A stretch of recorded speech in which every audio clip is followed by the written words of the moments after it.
오늘 양시장 동반 상승 출발했던 상황에서 장중에 좀 1% 가까이 코스피가 낙폭을 확대하는가 싶더니 그래도 오후 들어서 빠르게 좀 낙폭을 줄여냈습니다. 코스피는 오늘 보니까 지금 보합권에서 마감이 됐습니다. 3,192.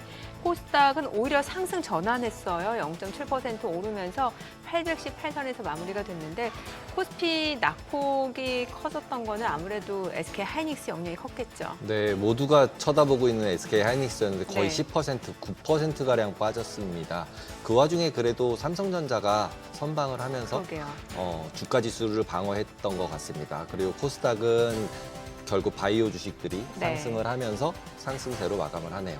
그래도 시장 자체는 굉장히 좀 견조하다라는 생각이 듭니다. 간밤 뉴욕 증시 같은 경우는 일단 트럼프 대통령이 이제 제롬 파월 연준 의장 해임설과 관련해서는 해임하지 않겠다라고 하면서 오늘 상승 전환했고 오늘 국내 증시 또 어떻게 출발할지 궁금했었는데 장중 낙폭 이렇게 줄여내는 거 보면 힘은 좋은 것 같습니다. 네, 맞습니다. 어저께 미국에서 ASML 실적도 발표되면서 좋게 발표가 됐는데도 가이던스 낮추면서 반도체 주식이 하락해서 우리나라 어떡하지? 이렇게 봤는데 잘 버티는 것 같습니다. 네, 지금 보시고 계신 머니쇼는 SBS 비즈액과 유튜브에서 실시간 시청이 가능합니다. 더 많은 국내 주식 정보 받아보실 분들은 카카오톡 채널 머니랩 추가하시기 바랍니다. 오늘 증시 인사이트 출연자 바로 모셔볼까요? 네, 글로원 파트너스 이성웅 이사 모셨습니다. 어서 안녕하세요. 오세요. 네, 안녕하세요. 저희가 앞에서 얘기했는데 네. 지표, PPI 이런 거 나오는 거 둘째치고 그냥 파월 이제 해임하겠다 이랬더니 막 시장이 난리였어요. 금값도 급등했다가 막 급락했다가 날리고 환율도 날리고 금리도 날리고 그랬더니 바로 네. 타코가 바로 또 등장해서 그래서 아니야 아니야 자를 순 없어 해고할 순 없어 이렇게 마무리가 된 것 같은데 이런 상황들을 보시면서 어떻게 대처하는 게 가장 좋을 것 같은가요? 미국 지수도 신고가 목전 그다음에 신고가에 도달을 했고 그 상황 속에서 불확실성에 대한 두려움은 존재하는 것 같아요. 파월 의장 해임이 된다라고 하면 지금까지 연준이 가져왔던 이 정책 기조 같은 경우가 그래도 바뀔 수가 있다 보니까 시장에서는 좀 우려를 하는 상황이라고 할 수가 있고요.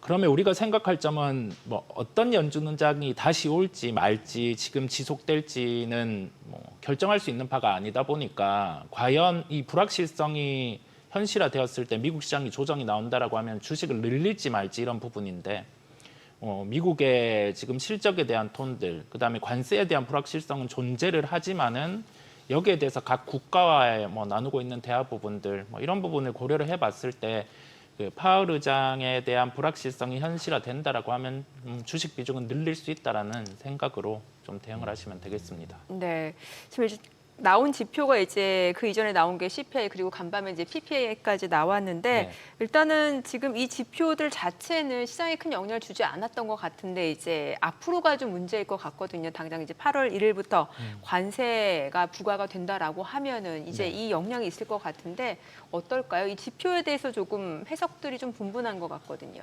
지금 나오는 지표는 크게 의미 없다라는 생각을 의미가 없다. 하고 있어요. 이게 관세에 대한 부분이 반영이 돼서 실제 물가가 올라가는 걸 보여준다라고 하면 그때는 시장이 또 그에 맞춰서 어느 정도 톤 조정이 나타날 것으로 보고 있고요. 다만 우리가 맨 처음 관세란 부분이 다뤄지면서 파국의 형태였죠. 중국과의 협상 같은 경우도 좀 난항이 있다가 나아진 상황이고 그다음에 나머지 국가와의 협상 같은 경우도 어느 정도 구체화된 안을 소통을 하고 지금은 협상의 단계에 있다 보니까 이 부분에 대해서는 협상 이후에 어느 정도의 물가가 올라갈 수 있는지를 반영해서 시장이 또 합리적으로 흘러갈 것으로 생각이 듭니다. 그래서 지금 나오는 지표는 큰 의미가 없고 그 뒤에 이제 관세와 관련된 부분이 반영된 지표가 어느 정도 나오는지를 좀 보려고 합니다. 네. 그러니까 이제 시장에서는 CPI 안에 있는 것 중에 반영될 만한 종목을 찾더라고요. 네. 가구, 네.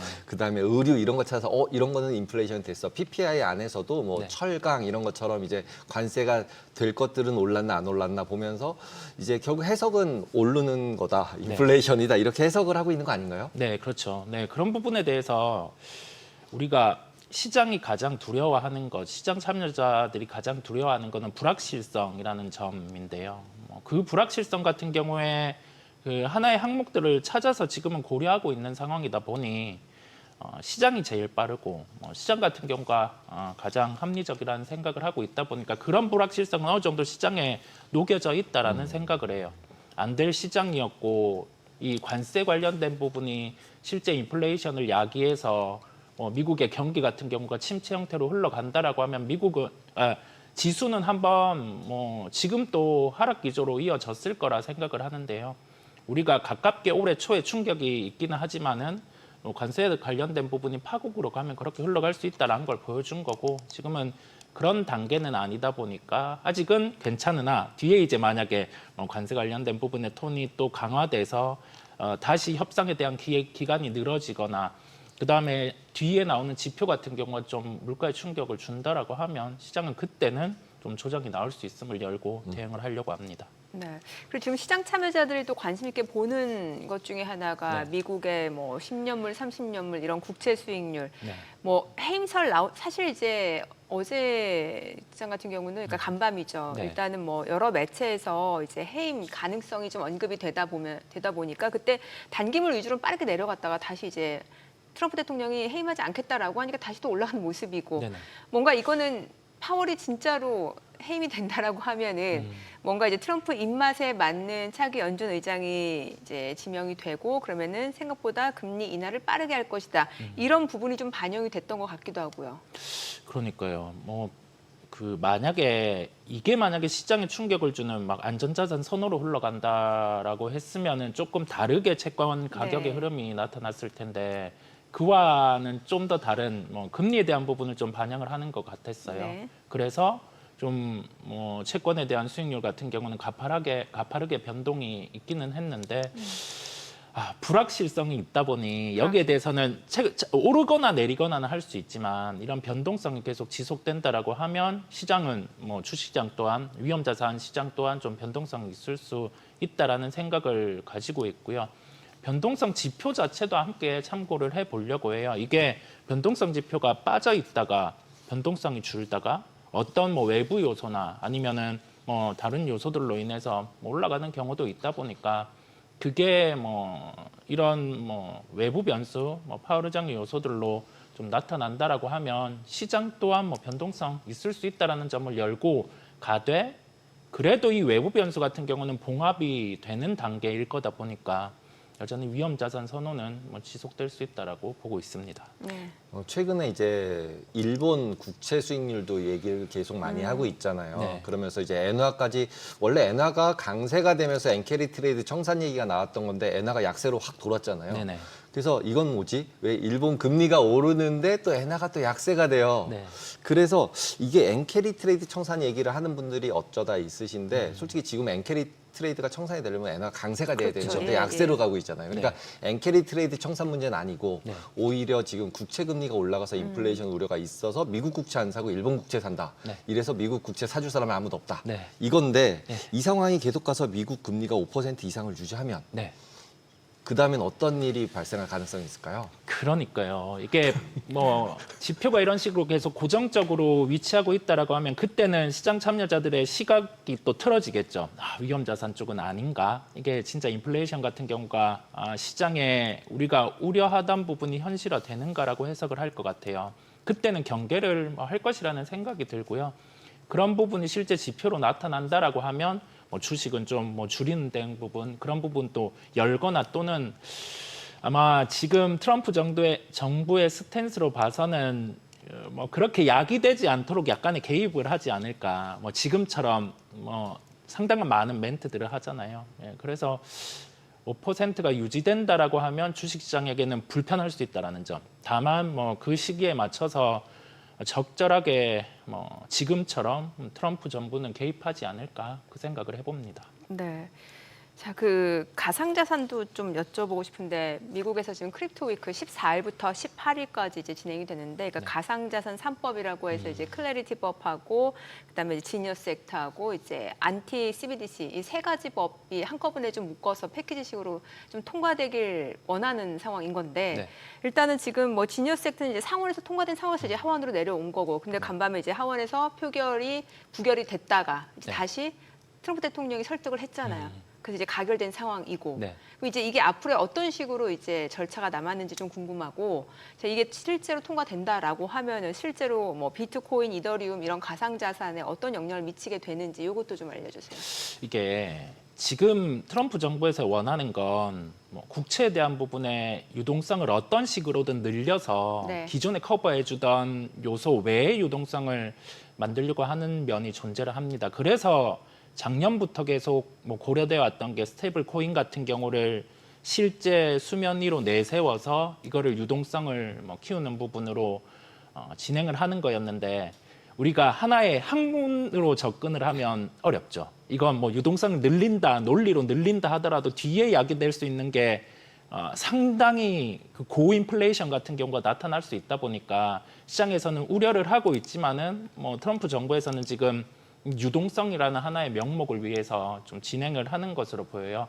이제 하원까지 통과된다라고 하면 기업들은 우리나라보다 미국 쪽이 훨씬 더 빠르게 준비가 돼 있는 상황이다 보니까 실제 뭐 하나의 보조적인 화폐 형태 이런 쪽으로도 진행이 될 것으로 보이고요. 시장에서는 많은 면에서 가장 크게 우려하는 거는 뭐 기축 통화가 흔들린다 뭐 이런 점에 대해서 뭐 우려를 하고 있는데 그런 부분은 하나의 좀 학문적인 부분이다 보니까 당장은 필요로 하는 유동성 같은 경우가 좀 공급될 수 있다는 점 거기에 초점을 맞추시면 되겠습니다. 그러면은 지금 이제 보통 얘기 요즘 많이 나오는 게 이제 알트코인 얘기 나오고 네. 그다음에 이제 마가 코인이라는 단어가 나오더라고요. 그죠. 네. 그래서 마가 코인은 또 뭐야? 마가 코인이 뭔가요, 도대체? 그렇죠. 이게 발행을 하는 주체 같은 경우가 다양한데요. 뭐 알트코인 같은 경우도 각 뭐 작은 기업도 발행할 수 있고 아니면 이게 코인과 관련된 부분에 라이센스가 있는 쪽 같은 경우는 발행이 가능하다 보니까 좀 그런데 마가 코인은 아무래도 이제 트럼프 진영과 좀 이렇게 가까운 그런 하나의 코인이라고 할 수 있고 약간의 좀 밈 형태 밈이에요. 예,까지 함께 띄고 있는 거죠. 뭐 그럼에도 불구하고 그것도 하나의 시장 현상이다 보니까요. 우리나라 같은 경우는 규제가 많고 과거에는 뭐 알트코인에 대한 부분의 발행이 조금 암암리에 자유롭기는 했는데 지금은 그게 부정적인 형태가 있다 보니까 우리나라는 좀 허들이 많이 남아 있고 미국 같은 경우는 뭐 그런 규제 같은 경우가 거의 낮죠. 낮다 보니까 뭐 코인에 대한 부분 같은 경우도 밈 코인이라고 해서 그냥 다운으로 치부하기보다 시장에서 실제 유통에 대한 부분이 유동성이 들어오고 있다 보니까 뭐 그 부분에 대해서는 매력도는 있다라는 생각을 합니다. 그 지금 기업들 실적 어닝 시즌이잖아요. 네. TSMC가 예상치를 훌쩍 넘는 실적을 발표했습니다. 뭐 2분기 매출 순위 모두 역대 최대라고 하는데 이게 AI 칩 수요가 굉장히 좋았기 때문이라면서요. 그렇죠. 예. 아무래도 TSMC 같은 경우는 뭐 그 엔비디아와 직접적으로 연계돼서 비즈니스를 하다 보니까 그렇고 SK 하이닉스 또한 뭐 그런 거죠. HBM 반도체 같은 경우를 만들어서 이거를 이제 전체적으로 뭐 조립을 하고 엔비디아가 쓰는 가속기로 쓰는 형태를 갖추고 있다 보니까 엔비디아의 실적이 좋으면 당연히 뭐 TSMC도 구조적으로 좋은 상황이에요. 그런데 우리가 여기에서 약간의 의문이 드는 게 왜 그러면 우리나라의 장비주, 뭐 소재주 같은 경우는 주가가 좀 약한가요? 라고 생각을 할 수 있는데요. 이게 HBM과 관련된 부분의 수요 창출이다 보니까 이 레거시 반도체와는 좀 차이가 있어요. 이거는 뭐 3분기 단까지는 뭐 실적이 좀 나아질 수 있다라고는 한데 이게 과거에 좀 반도체가 좋았던 사이클에서 소재, 부품, 장비까지 다 좋아지는 거랑은 좀 별개다 보니까 이게 핵심은 뭐 AI와 이제 그 데이터 센터 이게 조합된 부분의 중심 이런 쪽을 고민해 볼 필요가 있겠어요. 지금은 가속기인 상황이고 이게 여기에서 시장이 조금 더 성장을 넘어 성숙기로 간다라고 하면 추론용 쪽으로도 넘어갈 수 있겠죠. 그게 뭐 가깝게는 올해 말, 뭐 내년 이 정도로도 가능하다 보니까 시장에서는 뭐 AI와 관련된 부분에 좀 비즈니스를 하는 쪽으로 좀 초점을 맞춰서 보는 상황입니다. 그런 와중에서 골드만삭스는 하이닉스를 하향해가지고 우리나라 하이닉스를 이제 9%를 하락을 만들어 놓고 네. 그런 와중에 또 이제 어저께 ASML 같은 경우는 실적은 또 사상 최고를 내지만 가이던스에서 관세 때문에 네. 실적 나빠질 것 같아 이러면서 마이너스로 확 돌았거든요. 네. 그래서 TSMC는 또 실적 발표하고도 많이 올랐어요. 5% 6% 정도 상승을 했고 ASML은 실적 좋게 발표하고서 가이던스도 나쁘니까 빠지고 그 와중에 골드만삭스는 나와서 그 하이닉스 고평가다. 네. 뭐 이러고서 또 레포트를 팍 냈더니 우리나라에서는 9%가 빠지고 네. 하이닉스 어떻게 해야 되나요? 생각을 해보면 그 30만 원이라는 주가가 지금 밸류에이션을 보는 시장은 아니지만 조금 한 발 빠르기는 했죠. 예, 그렇다 보니 이런 조정이 충분히 나올 수 있는 가격대라고 할 수 있고요. 그러면 우리가 생각해 볼 점은 이런 가격 조정이 나왔을 때 편입을 하느냐, 마느냐, 뭐 관망을 하느냐, 어느 정도 단가에 왔을 때 보느냐라는 점인데요. 골드만삭스가 우려하는 점 같은 경우는 실제 뭐 밸류에 대한 논란 그런 부분은 불거질 수 있는 구간이 뭐 30만 원이기도 해요. 그래서 여기에서는 보통 주도주의 형태를 대입을 해봅니다. 과거의 주도주의 형태는 뭐 고점 대비해서 한 30% 이상의 조정은 잘 나타나지 않았기에 하이닉스 기준으로 보면 30만 원 기준으로 본다라고 하면 한 21만 원은 잘 깨지 않는다라고 생각을 해볼 수 있어요. 그러면 여기에서 이 정도 가격 조정은 이미 나온 상황이고 SK 하이닉스가 주도주의 형태, 뭐 과거 부분을 대입해 본다라고 하면 뭐 21만 원 안 깰 수 있으니 그 가격대 갔을 때는 좀 편입을 해볼 수 있는 거죠. 그러면 이 가격대에서는 어떻게 하냐라고 하면 21만 원 오면 보는 거고 아니면 그냥 뭐 가진 자들의 영역으로 보면 되는 거고 그렇게 생각을 합니다. 네, 그럼 삼성전자 바로 여쭤볼게요. 이제 오늘 나온 소식으로 이제 이재용 삼성전자 회장이 삼성물산하고 제일모직 합병 과정에서 불거진 이제 그 혐의에 대해서 무죄 확정이 됐습니다. 일단 1심 원심이 무죄였고 이제 최종적으로 이제 무죄 판결을 받게 된 건데 이러면 이제 실제 사업에 좀 더 집중할 수 있을 것이다라는 기대감도 좀 반영이 될 수 있을 것 같고요. 삼성전자 앞으로 주가 행보는 어떻게 전망해 볼 수 있을까요? 그 삼성그룹이 네. 쓰지 않았던 카드 같은 경우가 삼성전자의 자사주 매입 소각 외에는 다른 기업들이 하는 주가 부양책을 쓰지는 않았어요. 뭐 상속세 문제도 있었다 보니까 그랬고 뭐 법과 관련된 부분에서 발목을 잡고 있다 보니 그랬는데 이게 언제라고 할 수 없지만 지배구조 개편의 형태를 띄기 이전에 각 기업들의 뭐 지분 조정 같은 경우가 나타날 수 있다 보니까 삼성그룹 같은 경우는 뭐 지배구조 개편이 진행된다라고 하면 삼성물산을 중심으로 뭐 보조적인 점은 뭐 삼성 SDS 이런 쪽이 역할을 할 수 있다 보니까 삼성그룹 전체적으로 지금 다시금 이제는 관심을 가지고 봐야 된다라는 생각을 합니다. 근데 삼성그룹 전체를 보기가 과거랑 좀 달라졌다고 그죠. 느껴지는 게 네. 약간은 예전에 이재용 회장이 자기는 자기 자식에게 안 물려주겠다. 네. 삼성전자는. 그죠. 그리고 그거는 그래서 보통 시장에서는 그렇게 얘기했잖아요. 네. 물려줄 수 없다 이미. 네. 물려줘봤자 어차피 대주지 못한다. 네네. 세금 내고 나면은 그렇죠. 그래서 못한다. 그래서 이제 뭐 다른 얘기들이 많이 나오고 그다음에 계열사마다 다 분해가 됐잖아요. 그렇죠. 나름. 그리고 네. 이제 회장단도 그렇게 다 분리가 됐는데 그럼에도 불구하고 그룹 전체 주식에 뭔가의 그런 연동성이 있을 수 있을까요? 요즘 삼성증권 같이 막 혼자 잘 나가는 주식들도 있으니까요. 저도 그 점에 대해서 말씀해 주신 부분에 대해서 공감을 하는 게 삼성그룹주가 전체로 다 좋아진다라고 하기보다 이번에 뭐 삼성증권이 강했던 건 정부 정책에 부합하는 뭐 하나의 사업 형태를 갖췄다 보니까 강한 거고 이제 오늘의 법리적인 부분의 변화를 통해서 삼성그룹주 같은 경우는 핵심은 그룹주 전부 다가 강하다라고 하기보다는 지배구조 개편의 핵심으로 설 수 있는 삼성그룹주 같은 경우가 강할 수 있다라는 생각을 합니다. 물론 삼성물산은 별개로 좀 강했어요.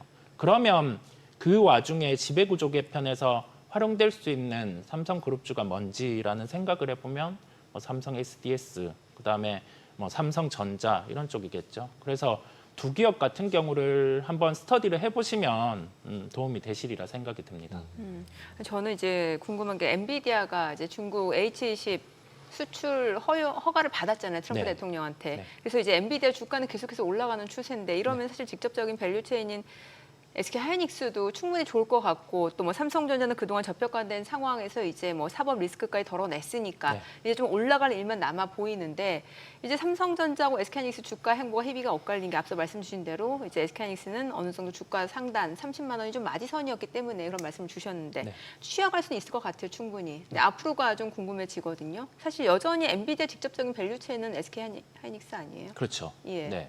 SK 하이닉스다 보니까 중간중간에 우리가 어떤 종목이든 아까 그 ASML도 네. 이전에 한 2회 전 실적 발표를 할 때 그때 그 선적이 늦어져서 실적이 잘 나오지 않고 실적에 대한 톤을 조절했었는데 주가가 막 조정 나오고 그때도 반도체주 같은 경우가 여기에서 피크이지 않나 막 AI주들 이 캐펙스 좀 조절하는 데에 대해서 민감하게 반응하면서 막 조정이 나오고는 했었는데 뭐 리포트를 통해서도 이번 ASML의 가이던스 조정은 2026년에 대한 부분 그런데 이게 관세에 대한 부분에 가장 좀 타이트한 부분을 반영했다 보니까 이게 뭐 타이트한 부분이 아니라 좀 스무스하게 흘러간다라고 하면 뭐 다다음 실적 때 다시금 내년에 대한 그 실적 조정은 나올 수가 있어요. 그래서 여기에서 SK 하이닉스도 끝이고 뭐 반도체 같은 경우는 피크다 이런 거는 전혀 아니고요.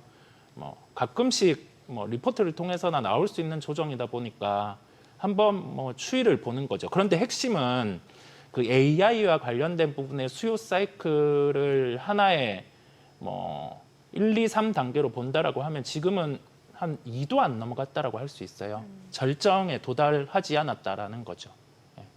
그러면 어쨌든 엔비디아 밸류체인 내에 있으니까 네. 지금 조정을 거치더라도 다시 올라갈 상승할 수 있다 이렇게 보면 될 것 같네요. 네. 그리고 지금 최근에 가장 유행은 좀 그렇고 이제 주도주였던 네. 방산, 조선, 금융주 있잖아요. 거기다 뭐 금융주 진짜 금융이 다 들어갔더라고요. 그래서 그 세 가지 섹터가 이제 오를 만큼 오른 건지 아니면은 이 부분들이 지속성이 더 있을 수 있을지 어떻게 보시나요? 금융은 하나 우리 정책 때문에 강하게 오른 면들이 있다 보니까 구분돼서 흘러갈 것 같아요. 지금 시장에서 원하는 정도의 톤, 그 톤이라고 하면은 좀 주주 친화 정책의 강화 부분인데 가장 먼저 이걸 드라이브를 걸면서 진행한 게 메리츠 금융지주였거든요. 네. 메리츠 금융지주의 밸류 잣대를 놓고 시장에서 좀 비슷하게 흘러갈 것이라는 생각이 들고 방사는 주가의 고점은 아니겠지만 여기에서 좀 변동성은 있을 수 있어 보여요. 왜냐하면 뭐 나토의 방위비 증대라든지 그건 이미 시장에서 주가에 녹여져 있었고 근데 더 이상 뭐 크게 나올 수 있을 만한 요인들이 뭐 만약에 우리나라 뭐 전차라든지 다른 부분의 수주 나오는 거 외에는 크게 없다 보니까 좀 트레이딩 영역이라는 생각이 들고요. 조선주들 같은 경우는 뭐 진행될 수 있는 부분들이 미국의 그 MRO와 관련된 부분, 가깝게 MRO와 관련된 부분의 수주를 뺏기기는 했어요. 그런데 그거는 고부가가치 MRO 부분이 아니다 보니까 고부가가치 쪽의 MRO는 우리나라 기업이 가지고 올 수 있지 않을까라는 생각을 합니다. 그러면 지금 뭐 매출이 한 1조 정도 나오는 하나의 조선주가 있다라고 하면 MRO 사업을 가지고 오면 뭐 연간 2조 정도의 매출이 더해질 수 있는 구조다 보니까 뭐 주가는 아직 피크가 아니라는 생각이 들고요. 그다음에 에너지와 관련된 부분에 하나의 큰 틀을 생각해 보면 그 LNG와 관련된 부분에 미국의 정책 드라이브는 진행한다라고 했지만 아직 뭐 진행을 하지 않은 상황이죠. 그러면 이게 올해 말부터 진행이 된다라고 하면 LNG 선과 관련된 부분에 새로운 수주도 나올 수 있어요. 그렇다 보니까 뭐 삼성중공업 같은 경우도 여전히 볼 수가 있고 그래서 조선주 같은 경우는 아직 오를 수 있는 버퍼가 한 50% 정도 기본적으로 좀 남아있다라고 할 수가 있고요. 방사는 뭐 말씀드린 대로 좀 트레이딩 영역, 금융은 뭐 메리츠 금융지주의 밸류에 따라서 좀 맞춰서 왔다 갔다 할 수 있는 정도. 그렇게 MRO 한 번만 설명해 주시겠어요? MRO가 뭐예요? 그게 뭐 미국에서 지금 전체적인 전투함이라든지 그런 배 같은 경우가 노후화된 게 많아요. 네. 근데 이거를 좀 어찌 보면 유지 보수를 해야 되는데 그만큼 기술력 같은 경우가 좀 절정에 다다라 있지는 않는 상황이다 보니까 원래는 이걸 할 수 있는 쪽이 뭐 일본, 뭐 우리나라 이런 쪽인데 준비를 우리나라가 잘 해왔어요. 네. 잘 해왔고 그다음에 하나의 또 트리거가 될 수 있는 부분이 관세 협상이겠죠. 뭐 우리가 내세울 수 있는 카드 같은 경우는 뭐 MRO와 관련된 부분, 그다음에 그 원전과 관련된 부분의 소형 모듈 원전의 설계 부분이다 보니까 가지고 있는 카드를 통해서 뭐 관세 협상을 마무리하는 단계에서는 뭐 MRO와 관련된 부분, 뭐 원전의 설계 부분과 관련된 하나의 좀 진행이 구체화되지 않을까라는 생각을 합니다. 그러면 이제 우리나라로 다시 돌아와서 이제 지금 보시면 코스피 같은 경우 네. 기업 성장이 될 것 같지는 않다라고 느껴지거든요. 왜냐하면 일단은 국내 GDP나 뭐 이런 게 네. 좋지는 않잖아요. 네. 그러면 결국은 그냥 밸류에이션을 높여줘야 돼, 멀티플을 올려줘야 돼, 뭐 이렇게밖에 없을 것 같은데 네. 그렇게 되면은 강세장이 이제 유지가 되려면 그걸 올리는 수밖에 없잖아요. 그죠. 네. 그럼 그 가능성이 얼마 정도 된다고 보시나요? 뭐 지금 새로운 정부의 하나의 정책을 놓고 본다라고 하면 뭐 5천 정도 올린다라고 하니까 5천. 5천 정도 올린다라고 하니까 그 기대를 해보는 거고, 다만 지금 실적의 추정치를 그대로 대입을 해본다라고 하면 한 3,500선 같은 경우가 한계기는 해요.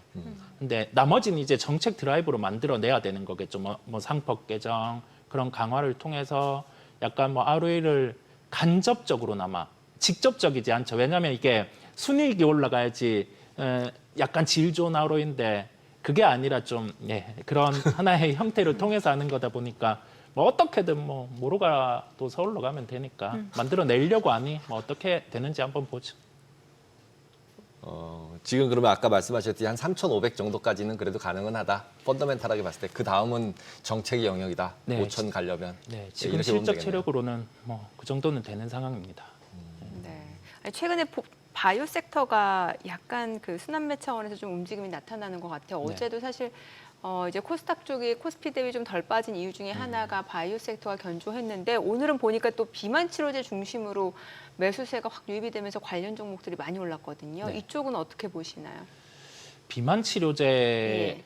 또는 우리가 뭐 제약이든 아니면 뭐 어떤 새로운 제품이 나왔든 미국의 GDP 정도에 필적하는 시장 규모가 있는 제품 같은 경우는 거기에 대해서 한 10%의 점유율을 먼저 가지고 오는 기업들이 주도주가 되곤 합니다. 그게 뭐 일라이릴리 같은 경우 그랬고, 그런데 시장에서 비만 치료제와 관련된 부분이 이게 체내에서 GLP 원기전 이런 부분을 활용을 하면 안에 머물러 있기보다 좀 나가는 요소가 있다 보니까 이거를 체내에 머물러 주기 위한 물질들, 또는 이제 경구용 같은 경우는 흡수가 빠르고 체내 흡수율이 더 강하다 보니까 이런 쪽을 시장에서 찾는데, 이 물질을 가지고 있는 기업이 최근에 주가가 강했죠. 뭐 펩트론 이런 기업들이 있겠고, 그다음에 경구용 같은 경우를 사업으로 하는 쪽이 또 하나의 기업이 있고 하다 보니까 우리가 생각할 게, 우선은 핵심은 미국 GDP 정도의 뭐 시장이 열리는 뭐 제품이든 뭐 제약이든 그런 쪽은 지켜볼 필요가 있고, 그 안에서 핵심이 되는 거죠. 물질이면 물질, 아니면 여기에서 게임 체인저가 될 수 있는 뭐 다음 스텝, 그런 쪽에 사업을 하는 쪽에 주식들을 보면 뭐 도움이 되리라 생각이 듭니다. 네, 알겠습니다. 오늘 내용 여기까지 듣겠습니다. 고맙습니다. 네, 감사합니다.